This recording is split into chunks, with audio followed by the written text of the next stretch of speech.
சொல்லுகிறோம்.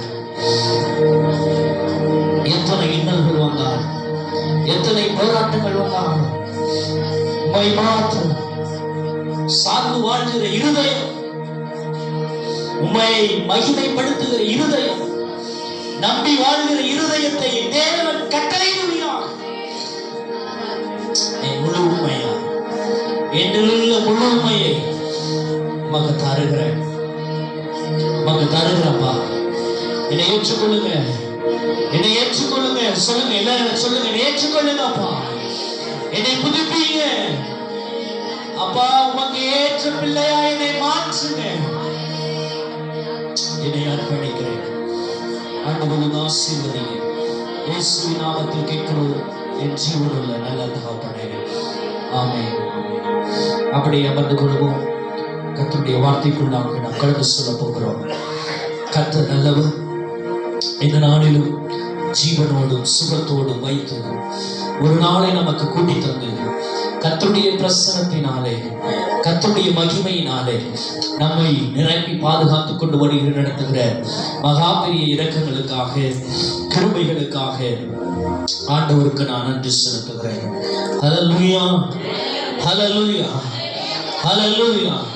ஒரு நாளை ஆண்டவர் நமக்கு கூட்டி தந்து இரக்கங்களினால் முடிசூட்டுகிற தேவன், எல்லாவற்றில் இருந்து எல்லாவற்றுமாக நம்மளை வழிநடத்தி, நம்மளை பாதுகாத்து, நம்மை சுமந்து, நம்மை தப்புவித்து, எல்லா வியாதிகளுக்கும் எல்லா போராட்டத்திற்கும் விலக்கி நம்மளை பாதுகாத்த தேவனுடைய பிரசன்னத்தை, தேவனுடைய மகிமையை அனுபவிக்கும்படி வந்திருக்கிறவங்கள் அனைவருக்கும் இயேசுவின் நாமத்தினாலே நான் வாழ்த்துதலை தெரிவித்துக் கொள்கிறேன்.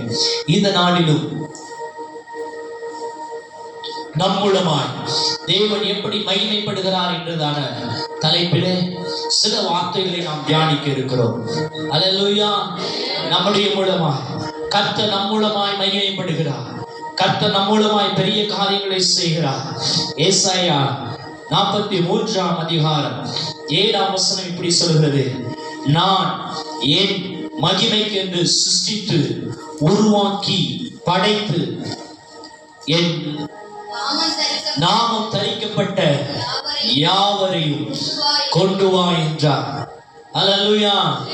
கொண்டு வா என்கிற தேவனுடைய சிருஷ்டிப்பின் மகிமை, உருவாக்கின மகிமை, என் நாமம் என்கிற தேவனுடைய மகிமைக்குள்ளாக அவர் மூலமாய் செய்கிற அநேக மகிமையான காரியங்களை குறித்து நம்முடைய வேதத்திலே அநேக வார்த்தைகளை நாம் வாசிக்கிறோம். 1 பேதுரு 4ஆம் அதிகாரம் 11ஆம் வசனம் இப்படி சொல்கிறது: ஒருவன் போதித்தால் தேவனுடைய வாக்கியங்களின்படி போதிக்க கடவன். ஒருவன் உதவி செய்தால் தேவனுக்கு தக்கதாகவும் பலத்தின்படியும் செய்ய கடவன். எல்லாவற்றையும் இயேசுவின் மூலமாய் தேவன் மகிமைப்படும்படியே. அல்லேலூயா, அல்லேலூயா. கர்த்தர் மகிமைப்படும்படி கர்த்தர் இந்த நாளை நமக்கு முன்குறித்திருக்கிறார். யாரெல்லாம் நம்புறீங்க? யாரெல்லாம் விசுவாசிக்கிறீங்க? தேவன் மகிமைப்படும்படி கர்த்தர், அவர் மகிமைப்படுகிற தேவனாய் இருக்கிறார். கர்த்தர் மகிமைப்படுகிறார். அதனாலதான் தன்னுடைய குமாரனை இந்த பூமிக்கு அழைத்து, இந்த பூமிக்கு அனுப்பி, அவர் மகிமைப்படும்படி, பிதா மகிமைப்படும்படி யோவான் 12ஆம் அதிகாரம் 28ஆம் வசனத்திலே வாசிக்கும் போது, பிதாவே உமது நாமத்தை மகிமைப்படுத்தும் என்றார். சரி, இப்ப சொல்லுங்க பார்க்கலாம். அப்பொழுது மகிமைப்படுத்துவேன், இன்னும் மகிமைப்படுத்துவேன். இன்னும் மகிமைப்படுத்துகிற தேவனுடைய வல்லமை இன்னும் நம்மிடத்துல இருக்கிறது. யாரெல்லாம் நம்புறீங்க? யாரெல்லாம் விசுவாசிக்கிறீங்க? கர்த்தருடைய மகிமை நம்மிடத்துல இருக்கிறது. பலமாய் கிரியை செய்கிற கர்த்தருடைய வல்லமை நம்மிடத்துல அசைவாடி, ஒவ்வொரு நாளும் அசைவாடி கொண்டிருக்கிறது. தேவன் தம்மை மகிமைப்படுத்தும்படி, அவருடைய மகிமை நம்மை மகிமைப்படுத்தும்படி கர்த்தர் இந்த நாளிலே நமக்கு மகிமையை தந்திருக்கிறார். அல்லேலூயா, அல்லேலூயா. ஏசாயா 49ஆம் அதிகாரம் 3ஆம் வசனம் சொல்லுகிறது: அவர் என்னை நோக்கி, நீ என் தாசன் இஸ்ரவேலே, நான் உன்னில் மகிமைப்படுவேன் என்றார். கர்த்தர் மகிமைப்படுகிற தாசனாக, கர்த்தருடைய பிள்ளையாக, கர்த்தரை சுமக்கிற பிள்ளைகளாக சொல்லுங்க பார்க்கலாம். ஆமென் சொல்லுங்க, ஆமென் சொல்லுங்க சத்தமா. கர்த்தரை மகிமைப்படுத்துகிற பிள்ளையாக, தேவனுடைய பிரசன்னத்தை சுமக்கிற பிள்ளைகளாக, தேவனை மகிமைப்படுத்துகிற பிள்ளைகளாக நாம் மாறணும். சொல்லுங்க, நாம் மாறணும், நாம் மாறணும். சொல்லுங்க, தேவனை மகிமைப்படுத்துகிற பிள்ளையாக. சத்தம் கேட்கலையே. தேவனை மகிமைப்படுத்துகிற பிள்ளையாக நாம் மாறணும். நல்ல சத்தமா சொல்லுங்க, தேவனை மகிமைப்படுத்துகிற பிள்ளையாக நாம் மாறணும். முதலாவது, ஆண்டவர் குணமாக்குகிறதுனாலே, குறைகளை நிறைவாக்குகிறதுனாலே. யோவான் 2ஆம் அதிகாரம் 11ஆம் வசனத்தை வாசிக்க கேட்போம். யோவான் 2ஆம் அதிகாரம். இவ்விதமாக இயேசு இந்த முதலாம் அற்புதத்தை கலிலேயாவில் உள்ள கானா ஊரிலே செய்து நம்முடைய மகிமையை வெளிப்படுத்தினார். குறைவுகளை போன வாரத்துல கூட கேட்டோம். குறைவுகளை நிறைவாக்குகிற கர்த்தருடைய மகிமை. இந்த கானானை குறித்து போன வாரத்துல கேட்டிருந்தோம். இந்த நாளில கர்த்தர் சொல்கிறார், குறைவுகள் என் வாழ்க்கையில ஏற்பட்டிருக்கிற குறைவு எந்த குறைவுகளாலும் இருக்கலாம், எந்த சூழ்நிலைகளாலும் இருக்கலாம். கர்த்தாவே, உம்முடைய மகிமையிலே அதை நிறைவாக்க போகிறேன். சொல்லுங்க பார்க்கலாம். என்னுடைய குறைவுகளை உம்முடைய மகிமையிலே நிறைவாக்க போகிறேன். கர்த்தர் சொல்கிறார். முதலாவது, அந்த கானா ஊரில் இருக்கிற கல்யாணத்துல நடந்த சம்பவத்துல ஆண்டவர் குறைவை பார்த்தாரு. அங்க குறைவை பார்த்த உடனே ஆண்டவர் சொல்கிறார், கர்த்தருடைய மகிமை அந்த இடத்துல இருந்தது, அதனால அந்த குறைவுகள் நிறைவானது. ஹல்லேலூயா, ஹல்லேலூயா. நம்முடைய ஆவிக்குள்ளான மனுஷன்ல, நம்முடைய ஆத்மாவுக்குள்ளான மனுஷன்ல, நம்முடைய சரீரத்திற்குள்ளான மனுஷன்ல, நம்முடைய குடும்பத்திற்குள்ளான மனுஷன்ல, நம்முடைய சபையில எந்தெந்த குறைவுகள் இருக்கிறதோ, ஆமென் சொல்லுங்க, ஆமென் சொல்லுவீங்களா? உள்ள எந்தெந்த குறைவுகள் இருக்குதோ எல்லாம் கர்த்தருடைய மகிமை அதை நிறைவாக்க போகிறது. ஹல்லேலூயா, ஹல்லேலூயா. கர்த்தருடைய மகிமை நம்மிடத்துல அசைவாடும் பொழுது, நம்மிடத்துல உலாவும் பொழுது, நம்மிடத்துல இருக்கிற குறைவுகளை எல்லாம் கர்த்தர் நிறைவாக்குவார். யாத்திராகமம் 2ஆவது 14ஆம் அதிகாரம் 17-18 வாசிக்க போகிறோம்.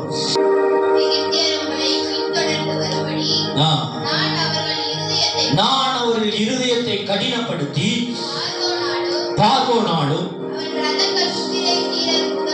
முதலாகிய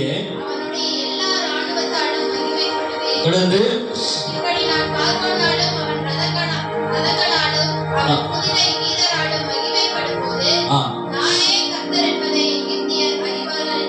இங்கே பாருங்கள், நமக்கு எதிர்ப்புகள் நிர்மூலங்கள் வரும் பொழுது, நமக்கு விரோதமா எதிர்ப்புகள் வந்துச்சுன்னா அந்த இடத்துல பார்க்கிறோம். இந்த சம்பவத்துல பார்க்கும்போது இஸ்ரவேல் ஜனங்களை பார்வோன் கடினப்படுத்தினான். கடினப்படுத்தி கடினப்படுத்தி கடைசியா அவனை விட்டுட்டாங்க. இஸ்ரவேல் ஜனங்களை விட்டுட்டாங்க. இஸ்ரவேல் ஜனங்கள் போய்கொண்டே இருக்கும்போது பின்னாடி துரத்திட்டே வர்றாங்க பார்வோன். பார்வோனுடைய இருதயம் கடினப்பட்டது. அவருடைய இராணுவம் பயங்கரமா கோபமா என்ன பண்ணாங்க, இஸ்ரவேலுக்கு விரோதமாய் முறுமுறுத்து கொண்டு எழும்பி வந்து கொண்டு இருக்கிறாங்க. பின்னாடி பாக்குறாங்க தடைகள் இருக்கிறது, முன்னாடி பாக்குறாங்க பிரச்சனை இருக்குது, முன்னாடி பாக்குறாங்க பசி இருக்குது, முன்னாடி பாக்குறாங்க பட்டினி இருக்கு. எல்லாவற்றையும் கர்த்தரை நோக்கி எதிர்பார்த்து கொண்டே இருக்கிறாங்க. ஆனா அவங்க எதிர்பார்க்காத எதிர்பார்ப்புகள் சத்துருவின் கிரியைக்கு ஆண்டவர் ஒப்பு கொடுக்காதபடி, கர்த்தருடைய நாம மகிமைப்படும்படி ஜனங்களை கர்த்தர் விடுதலையாக்கினார். ஹல்லேலூயா, ஹல்லேலூயா. இந்த நாளிலும் எதிர்ப்புகள் நம்ம மத்தியிலே சோர்வுகள் மத்தியிலே, நிர்மூலங்கள் நமக்கு மத்தியிலே, குடும்பத்திலே பரிசுத்த ஆவிக்கு விரோதமாக, ஆத்மாவுக்கு விரோதமாக, சரீரத்திற்கு விரோதமாக எழுப்பி நிற்கிற எல்லா ஆயுதங்களையும் கர்த்தர் மகிமைப்படும்படி, அவர் மகிமையிலே நிறைவாக்கும்படி, ஹல்லேலூயா ஹல்லேலூயா, கர்த்தருடைய மகிமை அது செய்யும், அதை பாதுகாக்கும், அதை சுமக்கும், அதை தப்புவிக்கும். உங்களுக்கு விரோதமா பாலை இறங்கி வராங்களா? உங்களுக்கு விரோதமா முறுமுறுப்பு நடக்குதா? உங்களுக்கு விரோதமா சத்துருவின் கிரியைகள் செயல்படுகிறதா? நீங்க சொல்லுங்க, கர்த்தருடைய மகிமை என் மேல, கர்த்தருடைய மகிமை என் ஆவியின் மேல, கர்த்தருடைய மகிமை என்னுடைய ஆத்மாவின் மேல, கர்த்தருடைய மகிமை என்னுடைய சரீரத்தின் மேல, கர்த்தருடைய மகிமை என் குடும்பத்தின் மேல. கர்த்தர் ஆளுகை செய்கிறதுனால எனக்கு விரோதமாக எழுப்பி நிற்கிற எதிர்ப்புகள் எல்லாவற்றையும் கர்த்தருடைய மகிமை, ஆமென், ஹல்லேலூயா ஹல்லேலூயா, முறியடிக்கும், எதிர்த்து நிற்கும். கர்த்தருடைய மகிமையை சுமக்கிற பிள்ளைகள். அடுத்ததாக யோவான் 11ஆம் அதிகாரம் 4ஆம் வசனத்தை வாசிக்கும் பொழுது, இயேசு அதை கேட்ட பொழுது, இந்த வியாதி மரணத்திற்கு ஏதுவாயிராமல் தேவனுடைய மகிமை விளங்குவதற்கு ஏதுவாக இருக்கிறது. ஆமென். தேவனுடைய குமாரனும் அதனால் மகிமைப்படுகிறார். ஹல்லேலூயா ஹல்லேலூயா, நல்லா சொல்லுங்க, ஹல்லேலூயா. தேவனுடைய குமாரன் மகிமைப்படும்படி வியாதியை சுகமாக்குகிறார், வியாதியை சுகமாக்குகிறது, தேவனை மகிமைப்படுத்துகிறது. ஆமென். சில நேரத்துல நம்முடைய வாழ்க்கையில போதவர் ஜெபிக்கலாம், நம்முடைய குடும்பத்தார் ஜெபிக்கலாம், நானே ஜெபிக்கலாம், தன்னை தானே என்ன பண்ணிக்கலாம், ஆண்டவரிடத்துல கேட்கலாம், ஐயோ இந்த காரியம் நடக்க முடியலையா, இந்த சூழ்நிலை, இந்த வியாதி என்னை விட்டு போகவே மாட்டேங்குது. எத்தனையோ தீர்க்கதரிசிகள் ஜெபித்தாங்க, எத்தனையோ மேய்ப்பர்கள் ஜெபித்தாங்க, எத்தனையோ அப்போஸ்தலர்கள் ஜெபித்தாங்க, எத்தனையோ போதகர்கள் ஜெபித்தாங்க. நானும் உபவாசித்து ஜெபித்து பார்த்தேன், போராடி ஜெபித்து பார்த்தேன். இந்த வியாதி என்னை விட்டு போகலன்னு நீங்க நினைச்சீங்கன்னா, ஆண்டவர் சொல்லுகிறார், கர்த்தருடைய மகிமை உங்கள் வாழ்க்கையில நிறைவேறும்படி. ஆமென். வரமாட்டீங்களே? ஆமென், ஹல்லேலூயா. வியாதியை மாத்திரம் சுமந்து கொண்டே இருக்கிறோமே, பிரச்சனையும் வியாதி உள்ள சூழ்நிலையை மாத்திரம் சுமந்து கொண்டே இருக்கிறோமே, அது எதற்கு? கர்த்தரை மகிமைப்படுத்தும்படி, கர்த்தர் அதிலே மகிமைப்படும்படி. அதனாலதான் ஒரு முள் கொடுக்கப்பட்டது என்று பவுல் கூட சொல்லுகிறார். ஹல்லேலூயா ஹல்லேலூயா. வியாதி எதற்கு? கர்த்தரை மகிமைப்படுத்தும்படி. கர்த்தர் அதிலே மகிமைப்படுகிறார். உங்கள் வியாதி எல்லாவற்றையும் நீக்குகிற தேவனுடைய பிரசன்னம், தேவனுடைய மகிமை எப்பொழுதும் நம்மோட அசைவாடி கொண்டிருக்கிறது. ஆமென்.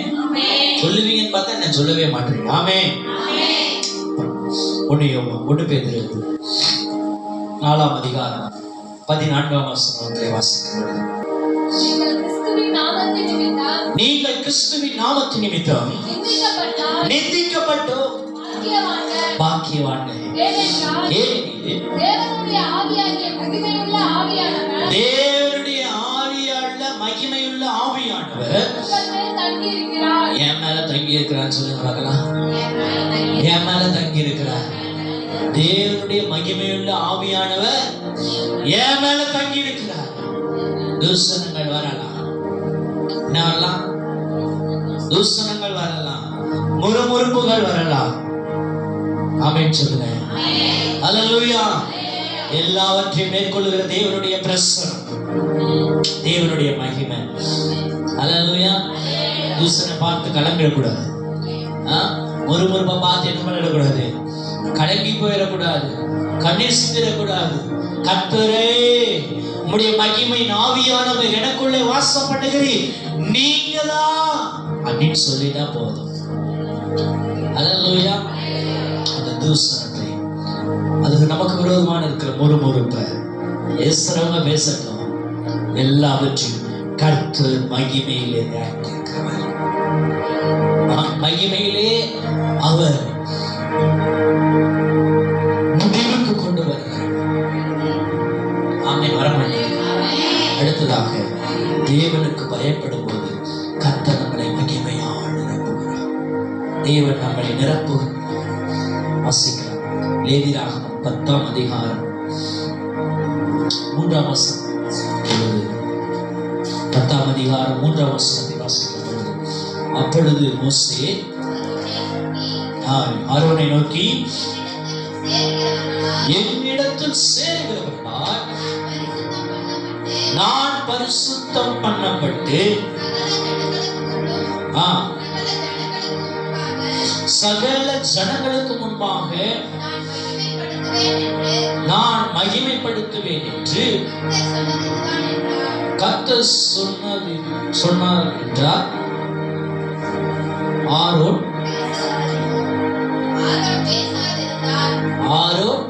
பேசாதிருந்தார். கர்த்தர் பயப்படுகிறமான சூழ்நிலை,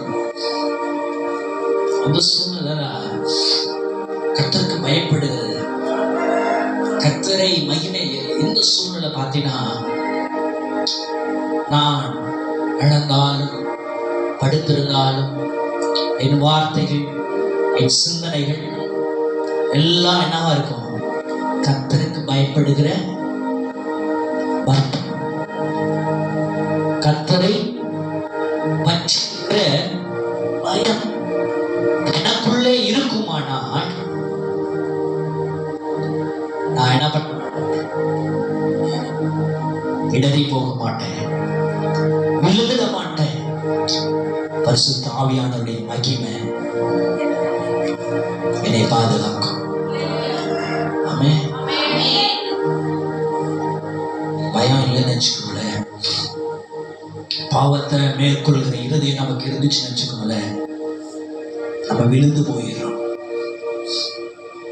யோசேப்பு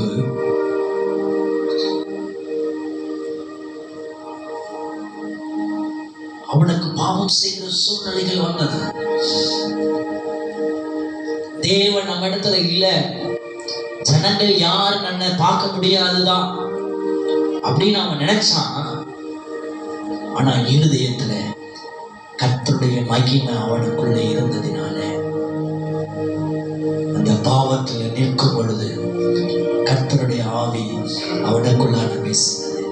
நீ நிற்க வேண்டியது கர்த்தருடைய மகிமையில, நீ நிற்க வேண்டியது பரிசுத்தத்துல, நீ நிற்க வேண்டியது தூய்மையில என்று அந்த இடத்துல பார்க்கிறோம். அதே மாதிரி 6வது காரியம், ஆபத்தில் இருந்து விடுவிக்கும் பொழுது தேவனுடைய பிரசன்னம் மகிமை நம்மளை நடத்துகிறது. சங்கீதம் 50ஆம் அதிகாரம் 15ஆம் வசனத்தை வாசிக்கிறோம். ஆபத்து காலத்தில் என்னை நோக்கி கூப்பிடு, நான் உன்னை விடுவிப்பேன், நீ என்னை. ஆனா ஆபத்து காலத்துல யாரை கூப்பிடுறோம்? தேவன் மகிமைப்படும்படி கூப்பிடுறோமா?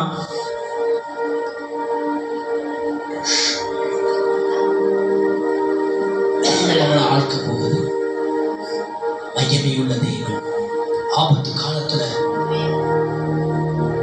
நிக்கட்டு வரும் பொழுது, வேதனை வரும் பொழுது, நம்மளை நெருக்குகிற பாரங்கள் நம்மளை சுற்றி வரும் பொழுது, வியாதி வரும் பொழுது, பிரச்சனை வரும் பொழுது, எல்லாவற்றும் கர்த்தருடைய மகிமை நம்ம மேல இருந்துச்சுன்னா, பரிசுத்த ஆவியானவருடைய மகிமை நம்ம மேல இருந்துச்சுன்னா, எல்லாவற்றையும் மேற்கொள்ளத்தக்கதான அதிகாரத்தை கர்த்தர் நமக்கு தருவார். சூழ்நிலையை தருவார், தாங்கிக் கொள்ளத்தக்கதான பலனை தருவார். 7வது காரியம், மீகா 5ஆம் அதிகாரம் 4ஆம் வசனத்திலே வாசிக்கிறோம். அவர் நின்று கொண்டு கர்த்தருடைய பலத்தோடும் நம்முடைய தேவனாகிய மகத்துவத்தோடும் ஜனங்களை நம்மள தேவனுடைய பிள்ளைகளை மகிமையோட நடத்துவார். எவ்வளவு ஆசீர்வாதம் பாருங்க. மகிமையில நடத்துற அந்த அனுபவம் இருக்கு பாருங்க, எல்லாமே சரியாகும், ஒன்றுக்கு குறைவு இருக்காது. கர்த்தருடைய பிரசன்னம் நமக்கு வேணும், கர்த்தருடைய மகிமை நமக்கு வேணும். அது எங்கெல்லாம் இருக்கணும்? நம்முடைய ஆவியில, நம்முடைய ஆத்மாவில, நம்முடைய சரீரத்துல, நம்முடைய குடும்பத்துல, நம்முடைய வீட்டுல, நம்முடைய சபையில கர்த்தருடைய மகிமை. 8ஆவதாக மத்தேயு 5ஆம் அதிகாரம் 16ஆம் வசனத்தை வாசிக்கும் பொழுது, இவ்விதமாய் மனுஷர் உங்கள் நற்கிரியை கண்டு பரலோகத்தில் இருக்கிற உங்கள் பிதா மகிமைப்படுத்தி உங்கள் வெளிச்சம் அவர்களுக்கு முன்பாக கோபமாயிருக்க கடவுள் இருக்கா? அழுக கடவுள் இருக்கா?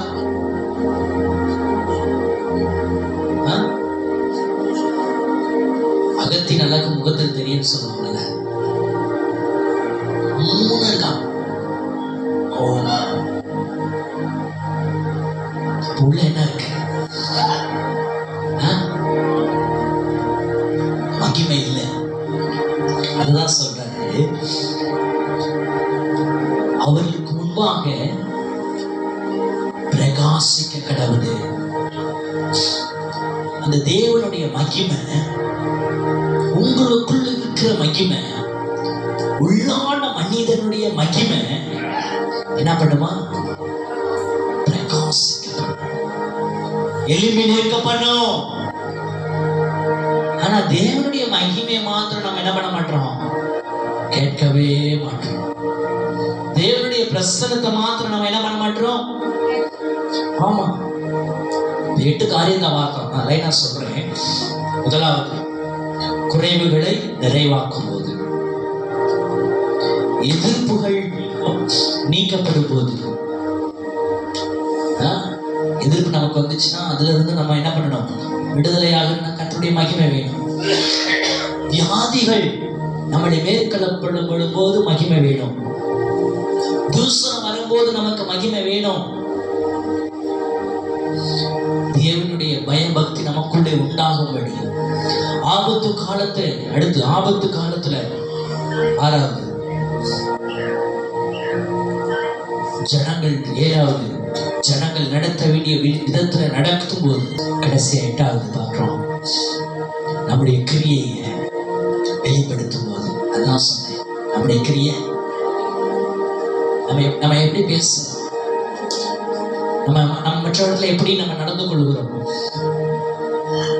நம்முடைய வாழ்க்கை எப்படி மாறுகிறது, நம்முடைய சூழ்நிலை எப்படி இருக்குது, எல்லாவற்றையும் கர்த்தர் ஆராய்ந்து அறிந்து கொண்டே இருக்கிறார். பார்த்துட்டே இருப்பாரு.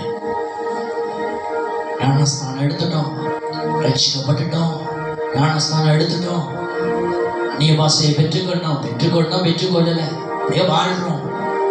அப்படிதான் மகிமையை பெற்றுக்கொண்டு மகிமையில வாழ முடியும். 3வது நிலையில நம்ம நிற்கிறோம். சில பேர் ஃபர்ஸ்ட் நிலையில நிற்கிறோம், சில பேர் 2வது நிலையில நிற்கிறோம். 2வது நிலை என்ன? ஞானஸ்தானம் எடுத்ததோட முடிஞ்சிச்சு நினைச்சிட்டு இருக்கிறோம். அந்நிய பாஷை பெற்றுக்கொள்கிறது இல்ல, அந்நிய பாஷையின் அபிஷேகம் பெற்றுக்கொள்கிறது இல்ல, வரங்களை வாஞ்சிக்கிறது இல்ல, கிருபை வரங்களை வாஞ்சிக்கிறது இல்ல, தேவனுடைய பிரசன்னத்தை வாஞ்சிக்கிறது இல்ல. 4வது நிலை மகிமையின் நிலையில வாழ முடியும். உங்களுக்கு வருகிற போராட்டத்தை மேற்கொள்ள முடியும், வியாதியை மேற்கொள்ள முடியும், தூசணத்தை மேற்கொள்ள முடியும். என்னால மேற்கொள்ள முடியல அப்படின்னா தேவனுடைய பிரசன்னம், தேவனுடைய மகிமை என் மேல இல்ல, என் உள்ளான மனிதனுக்குள்ள இல்ல, என் ஆத்மாவுக்குள்ள இல்ல, என் உள்ளான மனிதனுக்குள்ள இல்ல. ஏன் நான் கரைப்படுகிறேன்? என் வாழ்க்கை பாவத்தினால் நிறைகிறது. என் வாழ்க்கை வியாதியை போராடி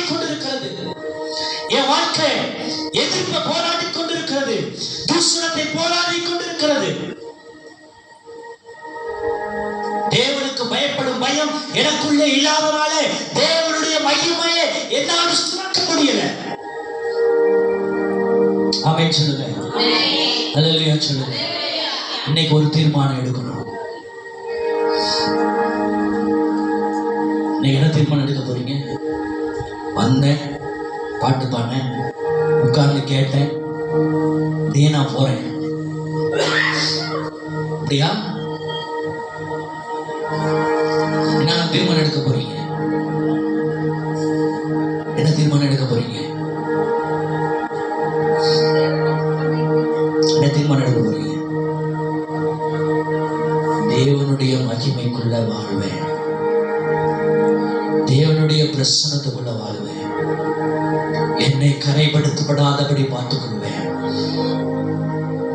வியாதியை எதிர்த்து நிற்கிற தேவனுடைய பிரசன்னத்தை நான் சுமப்பேன். போராட்டத்தை எதிர்த்து நிற்கிற கர்த்தருடைய மகிமையை நான் சுமப்பேன். பாவத்தை எதிர்த்து நிற்கிற கர்த்தருடைய மகிமையை நான் சுமப்பேன். குறைவுகளை நிறைவாக்குகிற கர்த்தருடைய மகிமையை நான் சுமப்பேன். தீர்மானம் பண்றீங்களா? நல்ல கூட ஆண்டவரிடத்தில் ஒப்பு கொடுப்போம். ஒரு நிமிடம் ஆண்டவரிடத்தில் ஒப்பு கொடுப்போம்.